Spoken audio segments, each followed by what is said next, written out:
Hello and welcome again to the Jctr Corner, which is a program that looks at the various issues of national interest, issues of economic, legislative, and even social effects on the Zambian people. On the program today, we will be looking at the energy situation in the country and what that means for us going forward. On the program, joining us to talk about the energy crisis is the Jctr's program manager of social and economic development, Mr. Innocent Ndashe. Welcome to the program, Mr. Ndashe. Thank you so much, Alice, and it's my pleasure to be hosted on this program. Okay, so you are joining us to discuss a very hot issue at the moment, and that is the power situation or the energy crisis that we're facing in the country right now.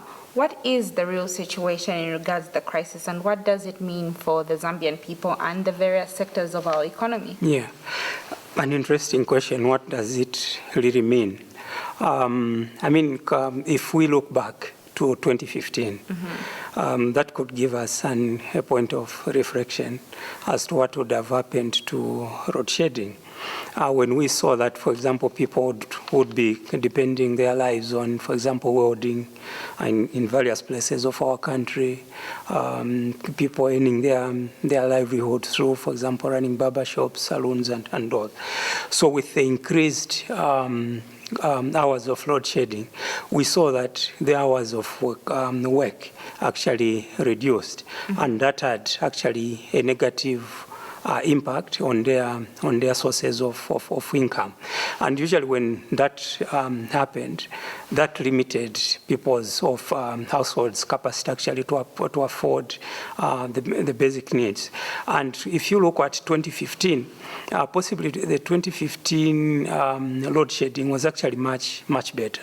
I mean, we started the 2019 with load shedding of about 4 hours, which was pretty much okay. And we thought government would actually rectify the problem. But again, we saw a situation where people's means to broaden their sources of income was actually reducing. But the situation was actually happening at a situation where actually the cost of living, due to a number of factors in the economy, actually where the cost of basic items were actually increasing and people's incomes were actually reducing. And we saw a situation where, as the Jesuit Center for Theological Reflection, we do a number of surveys. One of them would be the Satellite Home Survey, where you go to different households and just try to understand how households are faring. And our findings have demonstrated that actually with the reduced levels of income among households, actually people's access, for example, to basic essentials like nutritious food actually has actually reduced. And you have also situations where mostly people are struggling actually to, for example, to access quality health care services if a family member for sick. Households are facing challenges to access, for example, to pay school fees.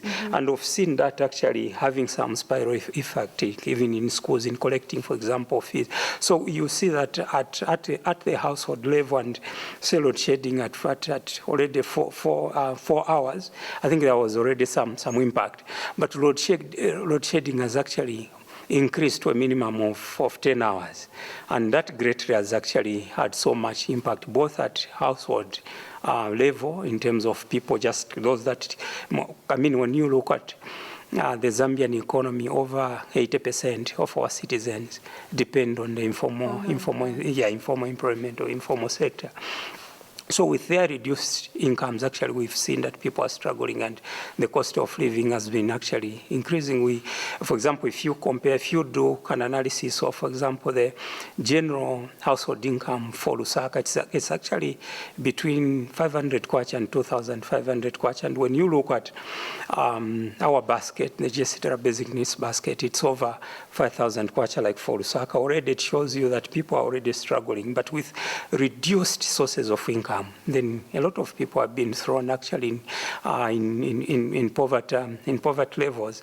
So even if you look at government statistics, then government we've usually quoted a statistic of 54.4%. Actually, that is an underestimation at the moment. You might be talking of poverty levels of over 70% because people's actually sources of incomes have reduced. But narrowing it to the economy, it has so much effect on the economy. One of the major sources of Zambia's foreign exchange is the mining sector. And the mining sector hasn't been spared from load shedding. So meaning the production of the mineral resource has actually reduced, meaning even our exports has reduced, meaning on the part of government also foreign exchange has actually reduced. And this is where now we are seeing things like our currency now actually has lost its depreciating, losing its value. But more also, what is actually more worrying is that, see, we've encountered debt, and with reduced foreign reserves and exchange. So meaning we have to buy more foreign exchange. So meaning we are actually paying more in terms of actually debt servicing. So meaning when you look at, for example, this year's budget, meaning you'll be talking of most of the programs that government meant to implement would have actually been negatively affected. Resources to social protection, funds that are meant, for example, to procure maize from the farmers, funds that are meant to support, for example, the farmer input support program, if you have to increase production in the agriculture sector. So we see that actually the whole economy has actually been negatively affected by road shedding in one way or the other. Okay, so obviously in trying to lessen the hours of load shedding, government has embarked on a plan to import some of the power, and they've sort of created a 3-month plan. Mm-hmm. Would you say then, with the continuing levels of water that keep going down, this import plan gives ZESCO enough relief and subsequent capacity to improve service to customers? Well, what you'd say in the short term, in the immediate term, that would be that is a good option to move forward, because what you want to do is to make people become economically active in the short term. But what that has meant is that government has to get, for example, resources, money from other budget lines to ensure that we procure electricity. So what that means, what that has meant then would be that different programs that government are planned to undertake, for example, in the education sector, in the agriculture sector, in the health sector, has actually been negatively affected. But since we are trying to beef up the economy to try and promote economic activity in the short term, I think it's a welcome move. But when you are looking ahead, I think we need to be more proactive. We need to look at different options that then would ensure that for example, the most vulnerable, the people that depend, for example, on social protection programs and other programs do not suffer. So what government then needs to do would be to explore alternatives, like what other countries have done. You are talking of, for example, Egypt. You're talking of Kenya. I think our friends have moved so much into solar energy production.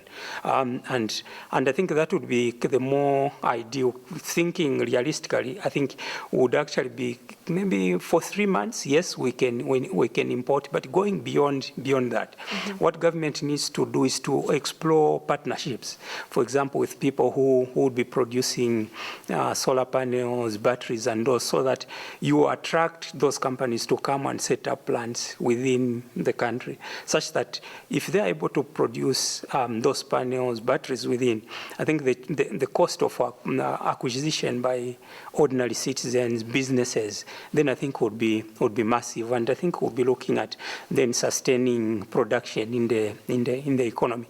So I think government needs to think through and see how best we use resources, and possibly just tying to this. This is where possibly, from my opinion, this is where I don't think with the current economic situation, I think it wouldn't be prudent for government to continue borrowing resources for infrastructure development. We need to prioritize the funds that we borrow. Where are we taking it? We might have to strategically hold a number of, for example, infrastructure programs that wouldn't have like direct impact on lives of the people in the short and medium term. I think we need to invest heavily in the energy sector. Okay. So just as we were opening, you had mentioned the fact that 2015 was an eye-opener in that we saw what load shedding may do to the Zambian people and to the economy. Had then not our government foreseen such a situation going beyond 2015, and why do you think governments, both past and present, are reluctant to take on diversification, particularly in the energy sector? Yeah, I think what we see with the current government, I think from our analysis would be the whole question of, I think they've had long priorities. I mean, you see we've largely relied so much on hydropower generation. And I think if you look through in the past, I think years, we see that I think we've been facing, because of climate change, I think we've seen that hydropower generation wouldn't be a solution. It's not more sustainable. I think it was at that point that if government was more, I think, forward-looking, I think they would have looked at alternative sources of energy. And the easiest way would be more solar. I mean, people have talked about wind, biogas, but those would require more research. With solar, I think it's pretty much easier. But what we see is, I think we need to ensure, our government needs to ensure that they become more prudent in the way that they use public funds. We've seen that, for example, I mean, you'll be talking about there have been outcries or allegations of actually overpricing some of the projects that government have contracted. You are talking of the power tenders, you are talking of some infrastructure project in terms of roads. And that has simply pointed to I think, to the old direction that government is not more prudent in the way that we use funds. But overriding that, and to consolidate that point, we see that nearly each year, there are usually rampant cases of misuse of public funds in the that are normally highlighted by the Auditor General through the Auditor General reports. And I think the trend hasn't drastically reduced. So that what government then needs to do is to try and ensure that we address the whole question of public finance management. How prudent are they? How accountable are they to the citizens? But also, secondly, if you are looking at development at the moment, as I alluded to earlier, we need to prioritize which sectors would have the potential actually to grow the Zambian economy. You are talking of infrastructure at the moment shouldn't be so much of a priority. I think we can do strategic roads, probably those that would be more where you can get maximum benefits. Those government would maybe do that. But also, even as we are investing in such infrastructure, those roads should be able to generate resources. Then that, for example, if you borrowed debt to construct those roads should be able to repay the debts. But also, we need to be reinvesting in sectors that have great potential. For example, you are talking about the agriculture sector, where you have over 50% of the Zambian people who rely on the agriculture sector. And I mean, we've been facing actually challenges with the mining sector, where we see that, for example, because I think we don't have so much control in terms of determining the copper price at the international market, I think we've been losing out. Yeah. So, meaning what government then needs to do is to invest heavily in the agriculture sector, but also beyond exporting maybe raw maize, we need to add value to some of the raw material. With over 50% of the Zambian people being in the agriculture sector, if more money is pumped in, you improve marketing, I think will actually be one, increasing, for example, foreign exchange, but also drastically will be also addressing the whole question of poverty.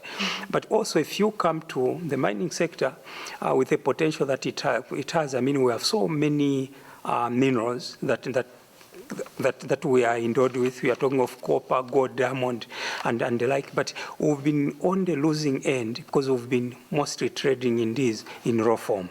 I think we need to move to a situation where we are attracting more investment in the manufacturing area of these raw materials, such that if you added more value to this by, say, creating more industries that would be adding value, one would be creating more jobs for our citizens and most of our youth. I mean, nearly over 50% of the Zambian population is youth, so meaning you get most people to get into employment or being economically active. And where you are exporting, then we might actually be getting more money to invest in other sectors, social protection program, education. You are talking of health, and also reinvesting in the agriculture sector. So I think government needs to look at the whole question of how are we spending resources. How are we? How much are we accountable? I think we need to move in that direction. Okay, well, thank you very much, Mr. Ndashe. But before we continue, we're going to take a short break. And on the other side, we'll continue talking to our guest today, and he'll continue telling us about more of the value addition that is needed in the country. We'll be right back.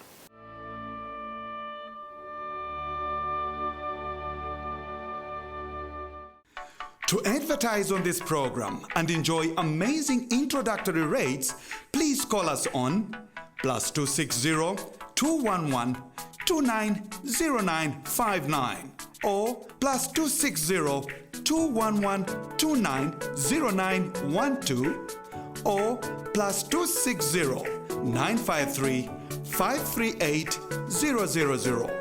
Or send us an email at loyolazam@gmail.com.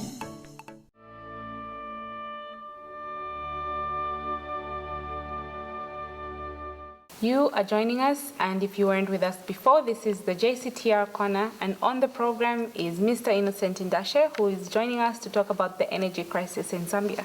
Now, Mr. Ndashe, before we went to break, of course, you were talking about the various effects that the energy crisis has had on the various economies, and how one way that we can try and cushion that is perhaps value addition to various sectors like the agriculture sector, and also diversification in the energy sector as well. But then maybe something I want to ask is, we've embarked on this plan to import power, and as of the 19th of November, we've paid about $27 million to the South African company Eskom. How sustainable is the import plan, be it in the long term or the short term, and how does this importation cost affect the economy, looking at where we were as an economy and the struggles we've had in the recent past? Yeah, thank you so much, Harris. The impact actually would be huge, meaning what government has done to get the $27 million to procure or to import power would be that government has gotten money from other programs that were budgeted for within the 2019 budget. So what that means then would be that a number of programs, developmental programs, will actually not be implemented. And those would be, for example, different infrastructure programs in the health sector. You are talking of procurement of medicine for hospitals. You are talking of maybe books, desks for schools. But more also, I mean, one of the interventions that government has been trying to relieve the suffering of the majority of the Zambian people be through the social protection programs. And that program, in the recent past, due to high debt levels and limited financial resources, from the different resources that have been allocated, I think in the recent past, I think in the recent 2 years, we've seen that government hasn't been spending more than 20%. So meaning a number of people actually haven't been reached through those programs. So with the addition of challenges in the health sector and government wanting to get money then to import power, meaning most of those programs again will actually face negative consequences. This is why I was saying, looking at the long term, I think that is not more, that isn't sustainable. I think we need to explore alternative ones. And I was was talking about government trying to learn from countries. Government needs to learn from countries like Kenya. You are talking of Tanzania, and you are talking of Egypt, how they have managed to ensure that they invest heavily in solar power generation. That is actually more sustainable. See, we actually abreast in our case that I think we usually have warm temperatures. I mean, sun is with us for a longer time. So meaning solar is actually more sustainable. With hydropower relying on hydropower generation, I think that is not sustainable, because we don't have so much. I think harm has been done to the environment, and to restore the environment, it would actually take a lot of time. Yeah. So I think government needs to explore alternatives ones, but that are more sustainable. If government actually was more serious, I mean, we have actually boasted that we are maybe our country is at peace. There's no war. Actually, you can use that actually to attract foreign exchange.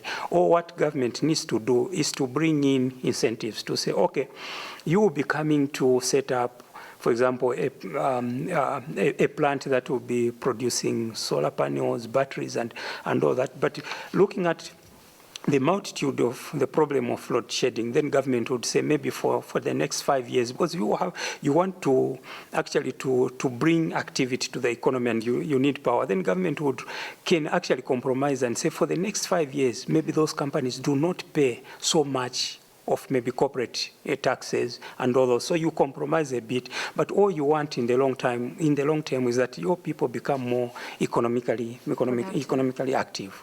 Okay. So what would then be your recommendations to government, not only in the long term, but perhaps in the medium term?